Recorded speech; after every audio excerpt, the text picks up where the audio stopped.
Rain streaked across the restaurant window, tracing slow lines down the glass as Fiona Hale tried not to check the time again. The wine in her glass had gone warm. Across the room, couples laughed, silverware clinked, and a waiter adjusted candles that burned too low. She sat perfectly still, every inch of her calm, rehearsed, except for her hands. They trembled when she reached for her phone and saw no new message. Outside, headlights smeared through the rain, cutting across a man hurrying through traffic. Coat soaked, shoes slipping, a child's head resting against his shoulder. He clutched the boy tighter as the wind turned cruel, whispering through the street like something that wanted him to stop. The door opened. Cold air rushed in. Fiona looked up. The man stood there, dripping and breathless, a small voice murmuring against his chest. "Daddy!" She blinked once, heart tightening. Who waits for someone like that? And why? To my viewers in the United States, Trinidad and Tobago, Nigeria, the United Kingdom, and Canada, your loyalty, strength, and spirit have built the foundation of this channel. Every view, comment, and share is a heartbeat in this story we're building together. Let us know where you are watching from. Don't forget to subscribe. Let's go back to our characters. Steam curled from the cup between them, a faint thread of warmth against the chill that had followed Shaw inside. His coat dripped onto the floor, his hair clung to his forehead in wet strands. He kept one arm around the sleeping boy, as if letting go might break something fragile he'd been holding together all day. Fiona gestured to the chair across from her. "Sit," she said gently. Her tone was calm but carried a quiet authority that made the waiter move without being asked. "He's fine," she added when Shaw hesitated. "You both look like you could use the warmth." He nodded, murmuring a thank you. His voice sounded rough, like someone who hadn't slept properly in weeks. They sat in silence for a moment, listening to the sound of rain tapping the glass. Small talk stumbled from her mouth, where he worked, whether he lived nearby, but each answer came clipped, polite. She learned his name, Shaw Mercer. He ran a repair shop somewhere on the south side. He learned she worked in consulting. Neither corrected the other's half-truth. Theo stirred, letting out a sleepy sigh. Fiona's gaze softened. She waved the waiter over. "Could we get some warm tea? And a blanket, please." The waiter nodded and hurried off. "You don't have to," Shaw started, but she interrupted. "It's no trouble." When the blanket arrived, she unfolded it herself and handed it across the table. Shaw tucked it around his son with care, his movements steady and practiced. The boy leaned into him, cheek pressed against his chest. Fiona noticed his hands, scarred, strong, the nails darkened from work, but his touch was careful, almost reverent. "You're good with him," she said softly. He looked up, meeting her eyes for the first time. "He's all I've got left," he said quietly. The words hung in the air like a confession neither of them had planned to give. The waiter returned with tea, steam rising between them. Outside, the city flickered through the rain, traffic lights bleeding red and gold against the wet street. Fiona took a slow sip, studying the man across from her. His clothes were worn, but his posture carried a kind of pride that refused pity. He didn't belong in a place like this, yet he didn't shrink from it either. Something about that steadiness drew her in. He noticed her looking and smiled faintly, almost apologetically. "I know this wasn't what you expected." "No," she said. "It's better than another empty conversation about stocks or vacations." That surprised him. "You meet a lot of people like that?" "Too many," she replied. "And most of them are just waiting for their turn to talk." His laugh was small but real. Guess tonight's your lucky break. For the first time in hours, Fiona smiled. Genuinely. The sound of it, the ease of it, caught her off guard. It wasn't the kind of laughter that fills silence. It was the kind that starts to heal it. As the restaurant's music softened into a slow, low melody, something unspoken passed between them. The kind of understanding that doesn't need words. Two strangers from opposite sides of the same city, both pretending they weren't lonely. The boy's breathing steadied. Fiona set her cup down, the porcelain clinking softly against the saucer. "He's beautiful," she said, nodding toward Theo. "His mother used to say that," Shaw replied, eyes fixed on the sleeping child. "Said he got her smile." The warmth in Fiona's chest shifted to something heavier, something she didn't yet name. "Where is she now?" she asked quietly. He hesitated. The flicker in his eyes gave her the answer before the words did. "She's gone." The silence that followed was neither awkward nor empty. It was shared. The kind that sits between two people who recognize pain when they see it. Outside, the rain began to slow, thinning into a mist that clung to the windows like a memory refusing to fade. Fiona looked down at her hands, realizing for the first time how cold they were. She wrapped them around the cup again, grounding herself in the heat that remained. She wanted to ask more, but stopped. Some questions carried too much weight for a first meeting. Instead, she whispered, "You must be tired." Shaw smiled without looking up. "Tired's normal.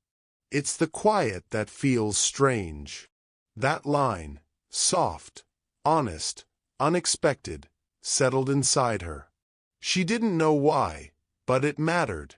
As the last drops of rain trickled down the window, Fiona caught their reflections, her silver watch glinting, his rough hands steadying the child. Two different worlds, touching for a moment, neither of them had planned. She didn't know yet that this night would follow her for years. But when he finally said, "Thank you for waiting," she only nodded and replied, "I think I was waiting for something. I didn't know it was you." The boy stirred again, mumbling a word she didn't catch. She leaned back, heart quieter but fuller than before. Whatever this was, it wasn't finished. Not yet. The tea had gone cold, but neither of them seemed to notice. The conversation had drifted from small talk into the uneasy quiet that lives between strangers who sense something deeper waiting beneath the surface. Fiona's eyes lingered on the child's blanket, frayed at the edges, patched in places that spoke of care, not money. She traced the rim of her cup and said softly, "You said he's all you've got. What about family?" Shaw looked down, thumb brushing against Theo's tiny hand. "We had some," he said. "They stopped calling after the funeral. I think grief makes people uncomfortable. Easier to move on than sit with it." Fiona didn't press, but something in her tightened. The rain had eased outside, leaving the streets slick with reflections of streetlights. It reminded her of that night 3 years ago, her brother's car headlights vanishing into the storm. She hadn't spoken his name aloud in months. She wanted to ask about Shaw's wife, but he beat her to it. She was hit by a delivery truck 2 years ago. Thanksgiving Eve. She was picking up pies from her mother's place. I was supposed to meet her there. His voice didn't shake, but his hand did. I was working late. She called me 10 minutes before it happened. He stopped. Fiona waited, heart pounding. She said, "Don't work too late, Shaw. The world's still out here." The silence that followed was heavy, yet neither moved to fill it. The candle flickered. Somewhere near the bar, a glass broke and laughter followed, too loud and too distant to touch them. "I thought I was done with holidays," he said finally. Fiona exhaled slowly. So did I. He looked up, surprised. My brother, she said. 3 years ago. Same night. Driving home from a company dinner I hosted. I blamed myself for a long time. There was no sympathy in his expression, just quiet recognition. That's rough. She nodded, forcing a faint smile. I stopped celebrating after that. Every Thanksgiving since has felt like punishment for surviving. Yeah, he murmured. Grief's good at convincing you you're not allowed to feel okay. Their eyes met again, and something shifted. Not romance, not yet, but the fragile comfort of two people realizing their pain spoke the same language. Theo stirred, whimpering. Shaw soothed him with a whisper, brushing damp hair from the boy's forehead. Fiona turned slightly away, pretending to watch the rain while blinking back tears. The way Shaw moved, gentle, certain, patient, reminded her of how her brother used to fix things for her when they were kids. Lamps, toys, everything she broke. You're a mechanic, she said, her voice a little steadier now. Yeah. Cars, trucks, boilers, whatever needs fixing. She smiled faintly. That's a rare kind of person these days. Someone who knows how to repair things instead of replacing them. He shrugged. It's cheaper to fix something when it still matters. That line stayed with her longer than it should have. The waiter returned to clear the plates they hadn't touched. Fiona thanked him, then leaned forward. Do you ever stop thinking about her? Shaw's gaze dropped to his son. No, he said simply. But it hurts less when I'm busy. She nodded. I tried that too. It works until it doesn't. He studied her then, as if seeing past the coat, the polished voice, the mask she wore for the world. You don't look like someone who gets time to fall apart. I don't, she replied. But that doesn't mean I haven't wanted to. The words surprised even her. She almost laughed at the confession, but her throat tightened instead. The candlelight flickered again, catching the faint shimmer of tears she didn't bother to hide.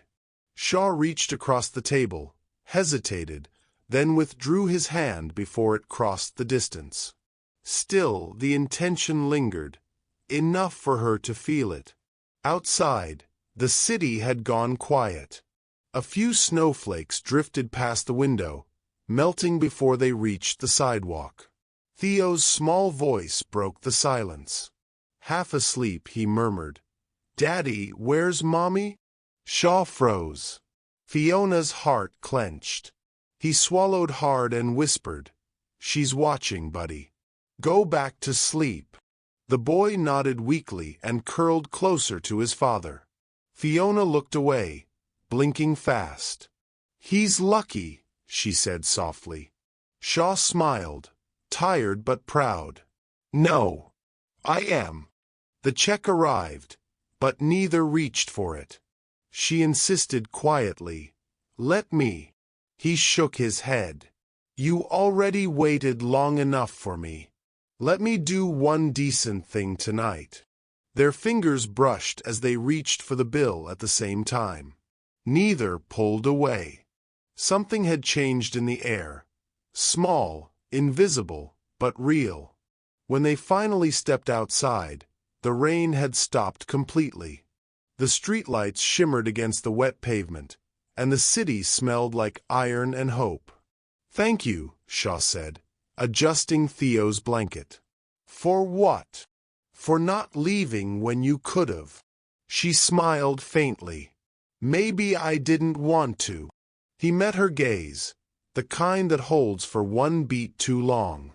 "Good night, Fiona." She watched him disappear into the misty night, the boy's head resting on his shoulder, a halo of streetlight following them down the block.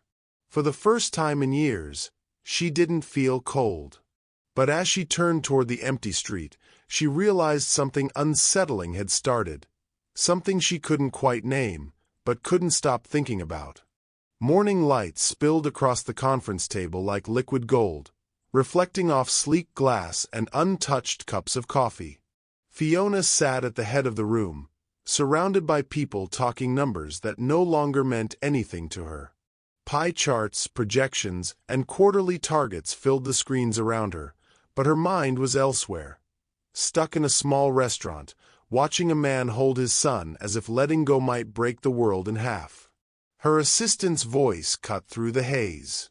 "Ma'am, there's one more item on today's agenda, the community zoning conflict on the south side." Fiona blinked back into the moment. Conflict. The assistant flipped a page. "A property dispute between one of our expansion sites and a local auto repair shop. Mercer Repairs. She paused, sensing Fiona's sudden stillness. "It's a small family business. They're behind on rent. The building's due for redevelopment next quarter." Fiona's chest tightened. She stared at the folder. Mercer Repairs. Her heartbeat faltered. "Do we have to evict?" she asked quietly. "It's already been approved by the city," the assistant replied. "But we could push it through a relief grant if we wanted to. There's a small business revitalization program that could." "Do it," Fiona interrupted. Quietly. The room fell silent for half a beat. No one questioned her. After the meeting, she stood by the window overlooking downtown Chicago. The city stretched beneath her like a grid of moving lights, perfect and distant. She pressed her hand against the glass. "What am I doing?" she thought. But she didn't stop herself. That evening, an anonymous request went through the city's grant office. The next morning, the papers were signed. Miles away, Shaw stood in front of his mailbox, wiping grease from his hands with a rag. Theo played in the snow near the curb, laughter echoing between cracked brick buildings. When Shaw opened the envelope, the air left his lungs. Debt cleared. Protected by Community Revitalization Grant. He read it twice. Then again. For a long minute, he didn't move. The paper trembled between his fingers, half relief, half disbelief. His heart pounded with something that wasn't joy, something heavier, tangled between gratitude and pride. Theo ran over, holding a snowball half his size. "Daddy, look." Shaw forced a smile. "That's a good one, bud." He folded the letter and slipped it into his pocket. Inside, the shop smelled like oil and old metal, the scent of survival. He dropped onto the worn office chair, elbows on the desk. A smaller envelope sat underneath the first. No return address. Just his name in neat handwriting. He tore it open carefully. Inside was a single note. "Some help isn't pity. It's respect." There was no signature, but he didn't need one. He knew that handwriting. He sat back, exhaling hard. The words blurred. He'd been angry before, angry at life, at the world, at every door that closed before he could knock. But this quiet act of kindness, left him exposed in a way nothing else could. He wanted to believe it was just a coincidence, a clerical mistake, a lucky break. But deep down, he knew it was her. Theo tugged on his sleeve. "Can we get pizza tonight?" Shaw blinked. Yeah, we can." That night, after Theo fell asleep on the couch, Shaw sat by the kitchen window, the letter open on the table beside him. The wind howled softly outside. He thought of Fiona, her voice, calm but warm, her eyes reflecting candlelight and rain. He wondered if she thought he was weak. He wondered if she understood what it felt like to have nothing left to give, but still try anyway. He whispered into the quiet, "You didn't have to do this." But the part of him that had grown numb over the years felt something stir, something small, fragile, almost like gratitude. A week passed. Fiona avoided thinking about the decision she'd made. It was supposed to be simple, paperwork and silence. But every time she saw the city lights flicker through her office window, she thought of him. Late one evening, her phone buzzed. It was a text from an unknown number. "You shouldn't have done it." She froze. Another message followed. "I didn't ask for help." Her fingers hovered over the screen before typing back. "I know. But that doesn't mean you didn't need it." A long pause. No reply. Fiona set the phone down, her reflection ghosting across the glass of her desk. For the first time in years, she questioned whether doing the right thing was supposed to hurt this much. Across the city, Shaw stood by the window of his small apartment, the glow of the phone screen fading in his hand. Theo slept soundly in the next room, soft snores filling the air. Shaw looked out over the dark street. He wanted to stay angry, but the weight in his chest had changed. Kindness, he realized, could be as painful as loss, because it reminded you what it felt like to be seen. He turned off the phone, walked to Theo's room, and stood watching him for a long time. The boy's small fingers curled around a toy wrench. Shaw whispered, "We're gonna be okay." But part of him wondered if "okay" was supposed to come from someone else this time. Outside, the first snowflakes of December drifted down, soft and slow, dusting the city that held two lonely people who couldn't quite stop thinking about each other. The city glimmered under sleet and wind as Shaw Mercer walked through the night, his boots slapping the wet pavement. He didn't care that the rain soaked through his jacket again, or that the cold burned his throat with every breath. The words from that letter, "Some help isn't pity, it's respect," had haunted him for days. They were too careful, too measured. Fiona's kind of words. By the time he reached Hale Tower, his heartbeat was louder than the rain. The glass building rose above him, shimmering with reflected city lights. It was everything he didn't belong to, everything she did. He pushed through the revolving doors, dripping on the marble floor. The night security guard started to speak, but Shaw's voice cut through, low and firm. "I need to see Fiona Hale." "She's not seeing visitors," the guard said quickly. "Tell her Shaw Mercer's here. She'll know." The guard hesitated. Something in Shaw's tone, something raw and certain, made him pick up the phone. A few murmured words later, the guard nodded toward the elevators. "Top floor." When the doors opened, Fiona was already waiting. No assistant, no boardroom, just her, barefoot, in a gray sweater, sleeves pushed to her elbows, the glow of city lights painting her face in soft gold. For a second, neither spoke. "You shouldn't be here," she said quietly. "Maybe not," he replied, stepping forward. "But I had to know why." Her voice was steady, but her eyes weren't. "Why what?" He pulled the crumpled letter from his pocket and held it out. "Why did you do this?" She looked at it, her own words staring back at her, and then met his gaze. "Because I could." "That's not an answer." She exhaled. "Because I wanted to help." "I don't need saving," he said sharply. His voice cracked somewhere between anger and shame. "I know," she said softly. "You just deserve not to drown." He blinked, stunned by the quiet conviction in her tone. "You don't even know me." "I know enough." "That I'm some charity project for you?"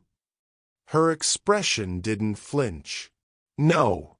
That you're a man trying harder than most people ever have to. You showed up when everything in your life told you not to. That matters. The air between them thickened. Rain streaked the window behind her like silver threads. You don't get it, he said. You can go home to a penthouse, close the blinds, and forget people like me even exist. But for me, every bill, every repair, every night without sleep, it's survival. And when someone like you steps in, it feels like pity, she finished quietly. He nodded. She took a slow step toward him. It's not pity, Shaw. It's respect. You kept moving when most would have given up. I just wanted to make sure you had one less wall to climb. Her words disarmed him in ways he didn't expect.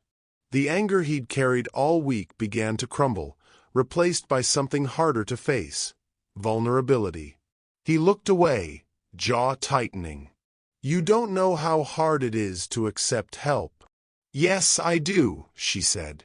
Because I've never known how to ask for it. That stopped him. She looked down at her hands. I've built things my whole life. Companies, systems, control. But when my brother died, I realized none of it could fix what was broken. I thought if I kept building, I wouldn't have to feel the emptiness. Helping you, helping your son, wasn't about saving you. It was about remembering what it feels like to care about something that isn't profit. Her voice cracked slightly at the last word. Shaw's throat went dry. He hadn't expected this, the honesty, the softness behind the armor. He'd come to confront her, not to see her break a little in front of him. He stepped closer, the storm humming faintly against the windows. You shouldn't have to carry that. Neither should you, she said. They stood there, two people from different worlds, both stripped of everything that once defined them. The elevator chimed somewhere behind them, but neither moved. Shaw's voice lowered. You know, when you've been alone long enough, kindness starts to hurt. Like your body doesn't know how to hold it. Fiona's eyes glistened. Maybe that's how you know it's real. The silence stretched, heavy and electric. Finally, he said, I should go. She nodded, but her gaze lingered. You don't have to. He gave a small, broken smile. Yeah, I do. He turned toward the elevator. The reflection of city lights followed him across the glass floor. Just before the doors closed, Fiona's voice reached him. Shaw, thank you for showing up. He hesitated, then looked back. You waited. I figured it was the least I could do. The doors slid shut. Fiona stood in the empty hallway, the hum of rain against glass the only sound left. For the first time in years, her chest didn't feel hollow. Somewhere across the city, Shaw walked home through the cold, his anger finally gone, replaced by something gentler. He still didn't know what came next. But he knew this. She'd seen him, really seen him. And that was something he hadn't felt in a long, long time. The weeks stretched thin, each day a quiet echo of yesterday's achievements. Fiona's company was recovering. Profits were up, the press sang her praises, and board meetings went smoothly, yet she felt an emptiness that no handshake or glowing headline could fill. Every success seemed to come wrapped in a hollow applause. She kept moving forward, attending events, signing deals, smiling for photos, but the smile often lingered too long on her lips, a shadow of something she had lost. Late one evening, Fiona's car found itself wandering down familiar streets, aimlessly. City lights bounced off wet asphalt, and she slowed at intersections, listening to the hum of tires and the faint whisper of wind against the glass. Her thoughts drifted like autumn leaves, heavy and unpredictable. She hadn't meant to, but her path curved past the old construction site, a place that had once been just a part of the city's noise, now a quiet monument of memory. The building was dimly lit, with yellow bulbs glowing inside. Mercer Repairs. She spotted him instantly. Shaw, hunched over the engine of an old truck, hands coated in grease, working with care and focus. Theo perched nearby, legs swinging, eyes wide with quiet curiosity. They looked up occasionally, adjusting a tool, wiping a palm on a rag, yet unaware of the figure parked just beyond the fence. Fiona stayed in the shadows, engine off, hands gripping the wheel. She didn't know why she was there, or why seeing him like this brought a tight ache to her chest. Shaw's movements were precise, deliberate. Every twist of a bolt, every adjustment, seemed to carry an invisible weight of memory, effort, and a stubborn hope that something could still be made whole. Fiona watched, silent, feeling a mix of longing and regret. In that dim light, the past and present converged. She remembered the harsh words, the stumbles, the way pride had locked them both into separate rooms of their own making. And yet, here he was, working as if the world could be rebuilt one careful action at a time. A faint shiver ran down Fiona's spine. She pressed a hand to her mouth, holding back a breath she hadn't realized she was holding. She wanted to call out, to run forward, to bridge the distance in an instant, but a part of her remained frozen, unsure if the world would bend to let them meet. She stayed put, heart tight, eyes unblinking. Theo laughed softly at a small slip of the wrench, and Shaw's hand shot out instinctively to steady the boy. Fiona's chest tightened. Even this, the small kindness between them, was a reminder of what had once been fragile and unspoken.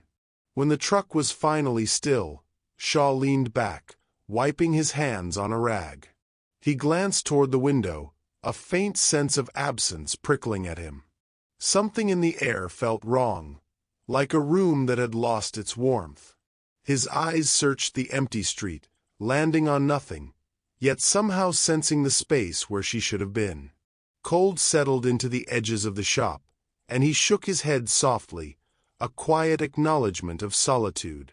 Fiona sat still for a long while, watching the fading light trace across his shoulders. Her fingers drummed against the steering wheel, a rhythm of thought she could not quiet. She wanted to stay, to step forward and reclaim a connection, yet the city seemed to pull her away with gentle insistence. With a slow, deliberate exhale, she turned the key, letting the engine hum to life. The headlights cut through the darkness, and she drove on, tears sliding down her cheeks unnoticed, each one a small confession of the quiet longing she carried. The night swallowed her car as she went, but back in the shop, Shaw felt the chill linger. He didn't know why the air seemed heavier, why the shadows pressed closer against the walls. Only that something had shifted, a whisper of presence that wasn't there. He looked down at Theo, now fidgeting with a small loose gear. "You'll understand one day," he said softly, though he wasn't sure if he was speaking to the boy or to himself. Kindness could wound as easily as it could heal. Pride could be a wall built brick by brick, loneliness a shadow too stubborn to ignore. He had learned it all over again, silently, as he watched the city darken beyond the windows. Fiona's car disappeared from view, the glow of the shop fading behind her. Yet the memory of that light stayed, a fragile imprint on her mind. She replayed the moment over and over, the way Shaw's hands moved, the quiet attentiveness in Theo's eyes. It was a reminder of connection, of the delicate threads that bound people together, sometimes frayed, sometimes nearly invisible, but never entirely gone. She realized she had been running from more than mistakes. She had been running from the possibility that something real could exist again. Shaw stayed at the workbench long after the engine had cooled. He leaned against the edge, hands empty now, staring at the space where the truck had sat. There was a stillness in the room that didn't belong to the quiet of the night outside.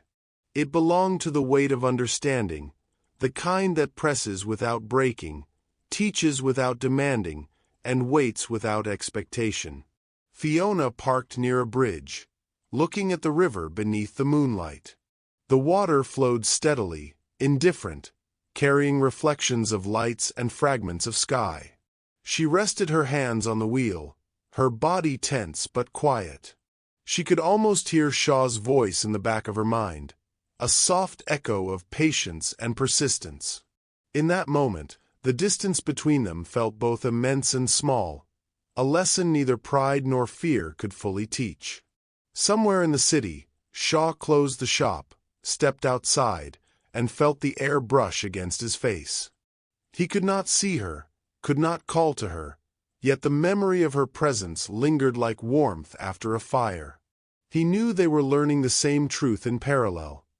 The measures of kindness, of silence, of holding on and letting go, were not simple. They hurt. They healed. They demanded attention and courage, even in the smallest gestures. As Fiona drove on, the wind carrying a faint chill, she realized something profound. The emptiness that had shadowed her achievements wasn't a punishment. It was a signal that some lessons could only be learned through stillness, reflection, and the willingness to witness, without interference, what had been and what might yet come. She looked up at the city skyline, soft lights twinkling like distant stars. Somewhere in those buildings, Shaw was walking under the same sky, unaware she had noticed, yet bound to her by the invisible lines of shared understanding. The night felt long, but not endless. The past lingered, heavy and unrelenting, yet there was a faint pulse of possibility beneath it. A reminder that even the deepest quiet could be a prelude to the clarity of a new beginning. The car turned another corner, streetlights slipping past like fleeting memories. Fiona exhaled, slow and steady, allowing a single thought to take root. She could not force what was not ready, but she could bear witness, could stay open, could allow herself to feel without judgment. And that, she realized, might be the first step toward what she had lost. Shaw returned to the empty shop, locking the door, the faint creak of hinges sounding louder than it should. He paused, hand on the cold metal, listening to the rhythm of the city. The silence was not emptiness. It was potential. It was the reminder that hearts, however cautious or bruised, could remember. That they could wait. That sometimes, even at a distance, there is presence. And in that stillness, Fiona and Shaw were learning the same truth. That even when separated, the memory of care, the echo of touch, the quiet recognition of another's humanity, could endure. That holding on didn't always mean action. Sometimes it meant witnessing. Sometimes it meant knowing that, eventually, the distance could be bridged when both were ready to meet again. The night deepened, snow threatening on the horizon, lights dimming in distant apartments. Fiona's car continued, but the image of Shaw, Theo, and the dimly lit shop remained, a tender ache she could not dismiss. And in the shop, Shaw turned off the last light, a soft exhale leaving him. Both of them, in separate spaces, were learning patience, humility, and the quiet courage it took to love despite pride, despite fear, despite the distance that stretched between them. It was a long night, but it was a beginning. The night of the gala arrived quietly, the kind of night that promised celebration but carried an undercurrent of expectation. Fiona stepped into the grand hall, her heels clicking lightly against polished marble. Chandeliers spilled light across the room, highlighting faces in polite anticipation, the glint of wine glasses, the flutter of cocktail dresses. Every detail was perfect. Every detail was designed to impress. And yet, she felt a weight pressing at her chest, a tension she could not shake. She had prepared a speech weeks in advance, lines rehearsed to perfection, words polished until they gleamed. Corporate, inspiring, professional. But tonight, standing behind the podium, the script felt like a mask she could no longer wear. The applause that greeted her was polite, anticipatory. She could see the cameras, the journalists, the glowing smiles. Her hands rested on the edges of the podium, fingers curling around the wood, and she took a breath that tasted like truth. She looked out over the crowd and stopped seeing titles or expectations. Faces became familiar in a different way. Eyes that had known struggle, mouths that had spoken hope, shoulders that carried unseen weight. And suddenly, the rehearsed words felt hollow. She dropped them. "I used to think success meant never needing anyone," she said, voice clear but soft, carrying a tremor that made the room still. "I thought strength was measured by how little you had to rely on others, how little you could let yourself depend on anyone. I was wrong." A quiet ripple passed through the audience, an imperceptible shift, as though the words themselves were drawing the walls down, even slightly. Fiona swallowed, letting her own vulnerability flow through. "The greatest kind of strength," she continued, "is showing up. Showing up even when you're late, even when you're broken, even when you don't know if it matters. Showing up when every part of you wants to hide. That courage, it is rare, and it is everything." Her eyes scanned the room, moving from table to table, resting briefly on faces that had come to support the event. And for a heartbeat, she thought she saw him. He was there, or maybe he wasn't. She blinked, unsure. His expression unreadable, posture composed. But her heart leapt anyway. The applause came in waves, warm and genuine, not the polite claps of an expected speech.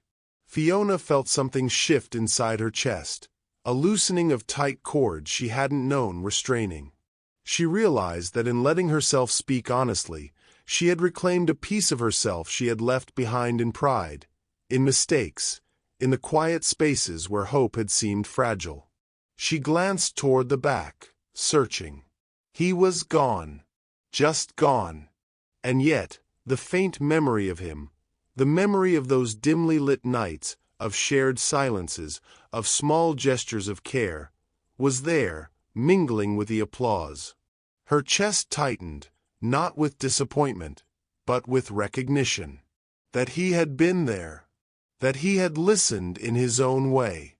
That he mattered enough to her to search for even a glimpse. Outside, the first snow of the season began to fall, a gentle whisper against the city lights. Fiona stepped onto the balcony, the cold brushing her face, a sharp contrast to the warmth of the hall behind her. She watched the city blur beneath the flurries, watching light stretch and soften in the crystalline quiet. The applause still lingered faintly in her mind, a reminder that words spoken from the heart carry weight beyond recognition. She let herself breathe in the winter air, letting it fill her lungs and her chest. Tears came unbidden, slipping silently down her cheeks. They were not tears of regret, but of release. She had faced something raw, something true, and she had survived. And in the cold, snow-speckled night, she felt the presence of a promise she had been too stubborn to acknowledge, that some things, even if delayed, would find their way back. Somewhere in the city, Shaw walked the quiet streets, hands in pockets, snow settling lightly in his hair. He had come tonight, but not to the gala. He had stayed unseen, not out of avoidance, but because he knew some moments required only observation, only witness. He had felt the shift when she spoke, the resonance of her words, even without applause directed at him. It was enough. And yet, there was a pull. He remembered every gesture, every echo of vulnerability and strength intertwined. The way she had paused before each line, the subtle tremor in her voice, the faint glimmer of courage that could not be scripted. He understood, without conversation, that she was no longer the same woman who had walked through the doors of Mercer Repairs weeks before. She was stronger, not despite fear, but because of it. The snow fell harder, coating the streets in a soft blanket, muffling sound, softening edges. Fiona lingered on the balcony, letting each flake brush her cheek, her hair. There was a calmness in watching the world blur beneath the snow, a reminder that time moves forward, that change comes quietly and persistently, often unnoticed until it is undeniable. She thought of Shaw, of Theo, of the quiet lessons of distance and care. And in that moment, she realized she was ready, not fully, not perfectly, but ready, to open the space where they had left off. The gala ended, candles blown out, lights dimmed, and guests drifting into the night. Fiona lingered for a moment longer, savoring the silence, the pause before the world resumed its usual pace. She folded her coat tightly around her, stepping into the first flakes that touched the street. Her boots crunched softly against the frozen ground, each step deliberate, a small claim on her own courage. Somewhere across the city, Shaw paused beneath a street lamp, watching the snow drift. He thought of her speech, of the words that had filled the room with truth, of the honesty she had summoned. He knew she was changing, reshaping her world not with boards and bolts, but with vulnerability and courage. And he felt a pull, a gentle insistence, that their paths would cross again. Fiona walked slowly, letting the wind wrap around her. Her heart was full of anticipation, but she had not yet been named. She did not know if tonight would lead to a reunion, a conversation, or even acknowledgement. But she knew she had taken a step, a necessary step, toward honesty with herself. Toward courage, not measured in profits or accolades, but in the willingness to face what mattered. The snow covered the streets, softening the city's edges. The lights from the gala faded behind her, replaced by the quiet reflection of winter's first arrival. Fiona paused at a small bridge, leaning against the railing, watching the river beneath glimmer in scattered light. She let herself imagine what could be, allowing hope to mingle with the ache in her chest. Not fear, not expectation, just hope. And in that hope, there was a lesson learned in the weeks of absence, in the cold evenings and quiet reflections. That showing up, even imperfectly, even when unseen, is what transforms connection into something enduring. That courage is not the absence of fear, but the choice to face it. And that love, like winter snow, sometimes comes silently, settling over the landscape until it is impossible to ignore. Fiona turned, walking toward home, each step lighter than the one before. The city stretched around her, vast and indifferent, yet she felt a thread of possibility weaving through the streets. Somewhere, out there, Shaw was walking beneath the same snow, thinking, remembering, waiting. And the thought made her chest ache with a quiet joy she had not known she could feel. The first snow of the season fell harder, covering rooftops and streets in a soft white. She raised her hand, letting a flake land on her palm, and smiled faintly. Tonight, the world had felt vast and intimate at once. Tonight, she had spoken her truth. And tomorrow, perhaps, she would walk into what awaited her, no longer afraid of the distance that once felt impossible to cross. Somewhere in the cold, quiet streets, Shaw felt the same pull. He did not need to follow her, did not need to intervene. It was enough to witness, to carry the memory forward, to know that moments like tonight leave a mark, subtle but unshakable. That truth lingers, even when steps are delayed, even when the paths diverge. And in that lingering, both of them understood, patience is not waiting. Patience is preparation, endurance, and belief that even in the absence, the heart remembers, recognizes, and is ready to act when the time is right. Fiona stepped back into the warmth of her apartment, snow melting from her coat, but the cold outside remained in her memory. It reminded her that some lessons are learned in stillness, in observation, in the quiet acceptance of what cannot be forced. That courage is often private, and strength is measured in presence, not performance. The night ended, lights dimmed, streets quiet. And somewhere, just beyond the city's edge, Shaw walked beneath the snow, holding in his mind every word she had spoken. Both of them, in separate spaces, were carrying the same quiet hope, the same unspoken promise, the same readiness to reconnect when the moment was right. The first snow fell heavily, blanketing the city in hushed possibility. And Fiona, alone on her balcony for a moment, smiled through tears. Change had arrived. Not in grand gestures, not in immediate reunion, but in honesty, courage, and the enduring pull of care that cannot be silenced. Christmas morning arrived soft and quiet, the kind of winter day that felt suspended between memory and possibility. Fiona sat alone at their riverside cafe, the one they had discovered months ago, warm light spilling across worn wood and chipped paint. Steam curled from her coffee, carrying the faint scent of cinnamon and roasted beans. She didn't know why she had come. Part of her feared hope, part of her longed for it, and part of her simply followed an instinct she could not name. The bell above the door jingled, a small, deliberate sound that cut through the quiet. Fiona's eyes lifted, and there he was. Shaw, snow dusting his hair, cheeks pinked by the cold, a small box held carefully in one hand. For a moment, the world shrank to the space between them, a pause that stretched long enough to make her chest ache.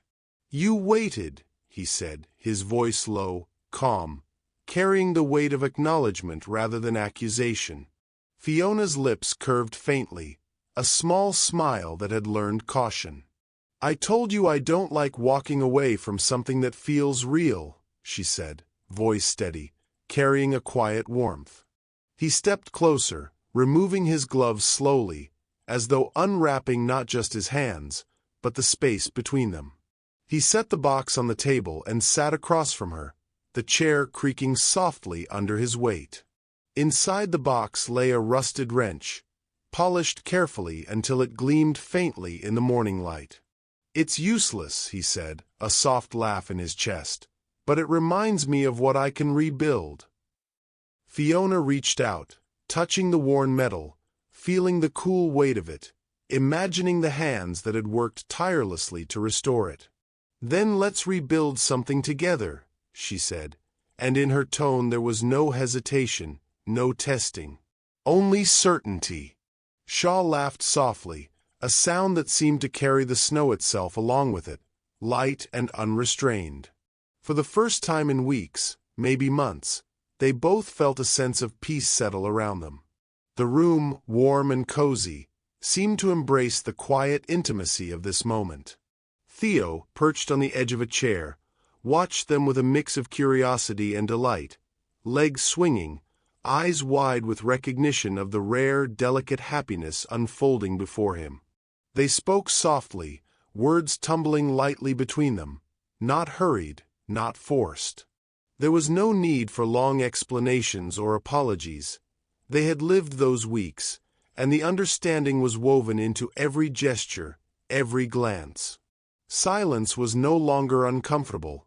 It was companionable, shared, and full of promise. Outside, snow continued to fall, blanketing the riverbanks, the streets, and rooftops in quiet white. Light reflected off the ice in gentle brilliance, turning the city into a scene softened by the season, a world ready for renewal.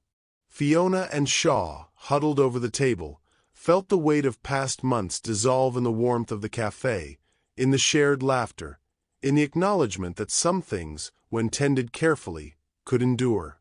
Shaw opened the box again, turning the wrench in his hands. "You know," he said, voice thoughtful, "sometimes I forget what it feels like to hope without restraint. I get caught in schedules, in work, in doing what I think I should instead of what matters." Fiona reached across, covering his hand with hers. "Hope is hard," she said softly. "It asks for courage even when we think we don't have any left. But it's worth showing up for." They sat in silence for a while, listening to the quiet murmur of the cafe, the clink of cups, the soft shuffle of feet, the occasional laugh that drifted through the air. In that quiet, they could hear the rhythm of each other's presence, steady and grounding. The wrench between them was a symbol, yes, but it was also a promise that effort, care, and attention could restore what had been broken. Theo reached out, touching the wrench, and Shaw handed it to him with a small smile. The boy's eyes lit with fascination, and Fiona laughed, a sound that mingled freely with the warmth of the cafe. It was a small, ordinary moment, but in it was the extraordinary, a quiet sense that the past could inform the future without dictating it. That love, patience, and care could intersect even after absence, even after fear. Fiona glanced at Shaw, really looked at him, and in that look, she acknowledged the months of distance, reflection, and quiet longing. "You stayed," she said, voice barely above a whisper, "even when I wasn't sure I could forgive myself for leaving." He met her gaze steadily, not defensive, not demanding. "And you showed up," he said, "even when the world told you not to. Even when the easy choice was to walk away." The words hung in the air, suspended, like the snow drifting outside the cafe window. They were not dramatic, not theatrical. They were simple, honest, true. And in their simplicity was the weight of everything that had passed. The pride, the loneliness, the fear, the resilience, and the quiet hope that had carried them both to this moment. Fiona leaned back, letting herself absorb it all, the warmth, the laughter, the quiet acknowledgement of shared struggle. Shaw mirrored her, a soft smile tugging at his lips, eyes reflecting relief and tenderness. There was no rush. There was no pressure. Only the gentle unfolding of connection that had been waiting, patiently, for the right moment. Shaw slid the wrench gently back into the box, sealing the lid with care. "It's more than a tool," he said. "It's a reminder of what can be fixed when attention is given, when effort is real." Fiona nodded, understanding the metaphor perfectly. "Then let's keep fixing," she said lightly, but there was fire behind it, a promise to build, to care, to persist together. Outside, the snow fell heavily now, a soft hush covering the streets, reflecting light from street lamps, softening edges, and turning the ordinary world into something quietly magical. Inside the cafe, the three of them, Fiona, Shaw, and Theo, sat together, a small family of resilience and hope. Their conversation drifted easily, laughter and quiet acknowledgments mingling, a rhythm they had almost forgotten but now rediscovered. Shaw reached across, taking Fiona's hand again. No grand gesture, no dramatic flourish, just a grounding touch, the kind that anchors two people after months of distance. "I think," he said softly, "we're ready." Fiona's lips curved, a smile steady, full of warmth and certainty. "Yes," she said, "we are." The moment stretched, unhurried, as the snow continued to fall outside, coating rooftops and streets, creating a world that felt untouched, ready, patient. They didn't need promises beyond the space they occupied. They didn't need certainty beyond the acknowledgement of each other's presence. That was enough. That was everything. A soft laugh escaped Shaw, light and unguarded. Fiona mirrored it, her own laughter mingling with his. Theo clapped his hands softly, delighted by the ease and joy that had finally returned. In that shared quiet, in that moment of reunion, all the tension, all the distance, all the months of reflection found a gentle resolution. They sat there, letting time pass without hurry, aware that the future was open, unknown, but no longer frightening. Hope had been renewed. Patience had been rewarded. Love had returned not with fanfare, but with quiet determination and presence.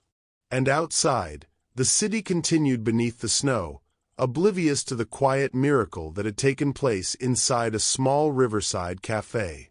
Yet inside, Fiona and Shaw understood that what mattered most was the choice to show up, to stay, to care. And in that choice, the world, even briefly, felt right. The wrench, now resting on the table between them, gleamed faintly, a reminder that some things, though worn and broken, could still hold meaning. That some connections, though tested by time and distance, could endure. And that sometimes, the simplest gestures carry the most profound weight. For the first time in months, Fiona exhaled fully, letting the warmth of the cafe, the presence of Shaw, and the laughter of Theo fill her. And Shaw did the same, feeling the weight of absence lift, replaced by the quiet certainty of something worth preserving, worth building, worth returning to again and again. It was Christmas morning, the world outside blanketed in white. And inside, in the soft light of the Riverside Cafe, 3 lives intersected once more, carrying the lessons of patience, presence, and love forward into what would come next. A year had passed, and the world had shifted in subtle, steady ways. Mercer and Hale, built with care, stood proudly under a winter sky, the new sign gleaming against the soft glow of early morning. Snow lingered on rooftops, catching the light like tiny crystals, and the streets hummed with quiet life. Inside, the workshop smelled of oil, sawdust, and freshly polished wood, a scent that carried promise, labor, and the tang of beginnings. Fiona leaned against the counter, watching Theo play with a small wrench, his laughter echoing softly through the space. He was building something out of scattered metal pieces, intent and focused, unaware of the history that had led him here. Shaw moved behind the workbench, fitting a piece of machinery into place, hands steady and confident. There was a rhythm to the workshop, a flow of movement and care that spoke louder than words. Fiona poured herself a cup of coffee, inhaling the warmth as she leaned against the counter. She glanced around the room, taking in the familiar tools, the gleaming surfaces, the traces of work that were both meticulous and personal. On the wall hung a framed photo from that first night. A storm outside, a candle inside, the faint glow capturing the fragile beauty of connection. It was a reminder of how far they had come, and how much effort it took to preserve something meaningful. Shaw wiped his hands on a rag and approached her, eyes soft with quiet amusement. "You waited," she said simply, lifting her cup. "And you showed up," he replied, a small smile tugging at his lips. Their hands brushed as he reached for his own mug, a touch that felt familiar and grounding, the kind that had taken months to feel safe again. Theo's voice interrupted, filled with delight. "Look, I made this." He held up a small assembly of bolts and metal pieces, proud of the fragile structure he had built. Fiona laughed, genuine and unguarded, and Shaw chuckled softly, nodding encouragement. It was ordinary, domestic, yet extraordinary in the quiet significance of presence, effort, and shared life. The workshop hummed around them, alive with the gentle rhythm of labor and laughter. Fiona watched Shaw adjust a piece of machinery, hands precise, movements confident. She felt a surge of gratitude for the journey that had brought them here. The distance, the reflection, the courage to speak truth, and the willingness to wait. Outside, snow began to fall lightly, dusting the workshop windows in a soft white. Light from inside spilled outward, reflecting off the flakes, creating a halo around the building. The world outside seemed muted, softened, ready for new beginnings. Inside, Fiona and Shaw shared a quiet glance, understanding that the past, with all its missteps and silence, had not defined them. What mattered was this moment, the life they were building together, carefully, intentionally, and with care.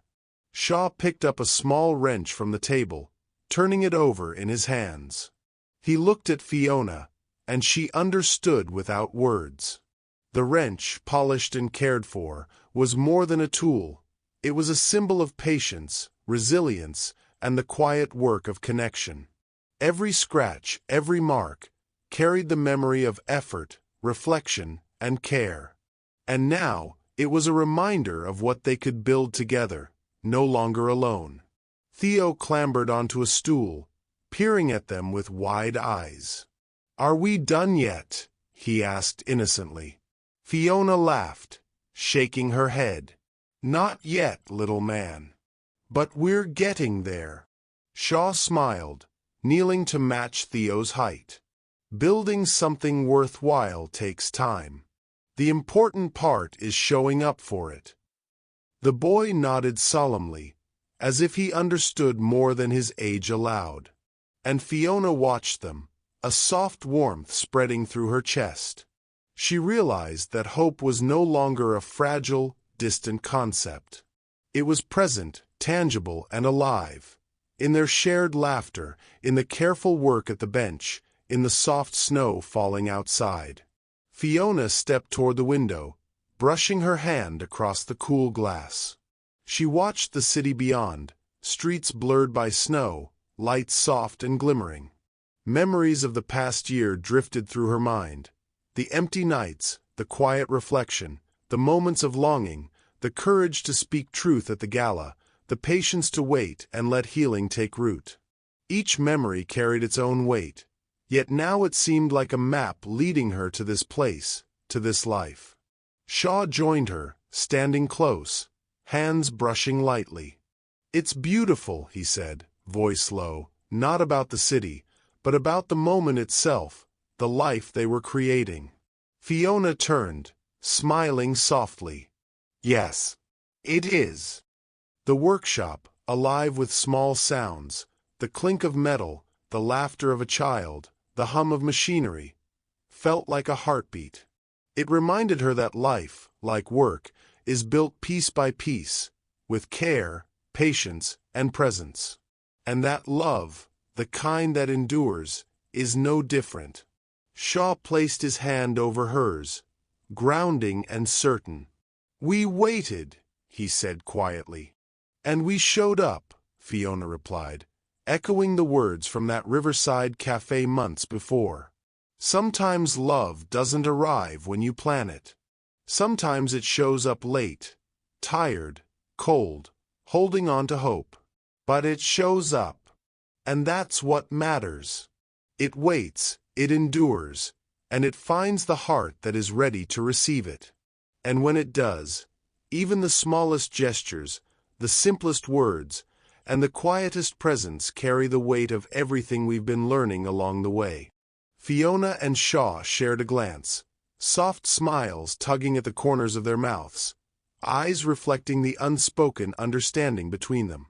Theo's laughter mingled with the subtle hum of the workshop. The snow continued to fall outside, blanketing the world in quiet, gentle light. Sometimes life asks us to wait. Sometimes it asks us to reflect. And sometimes, in the middle of winter, it gives us a gift, the chance to rebuild, to care, and to show up fully for what matters most. Because love, in its truest form, endures. It waits. It perseveres. And it finds its way. Fiona sipped her coffee, eyes on Theo, then Shaw, then the glowing windows of the workshop. She smiled faintly, feeling the weight of everything they had endured melt into quiet joy. Shaw reached for her hand, and she let him, their fingers interlacing with familiarity and trust. Outside, the city continued, snow shimmering under streetlights, the world moving forward.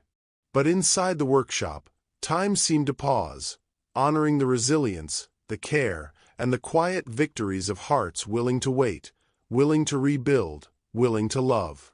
The camera pans out, capturing the glowing workshop, the falling snow, the faint warmth spilling into the cold. And in that final frame, the story rests, not on grand gestures, not on perfection, but on presence, care, and the enduring power of showing up for love when it matters most. Did this story touch your heart? Tell us where you're watching from and leave a heart in the comments below. Don't forget to subscribe. Your support helps us share more stories like this, stories that remind us that even in the coldest seasons, love still finds its way.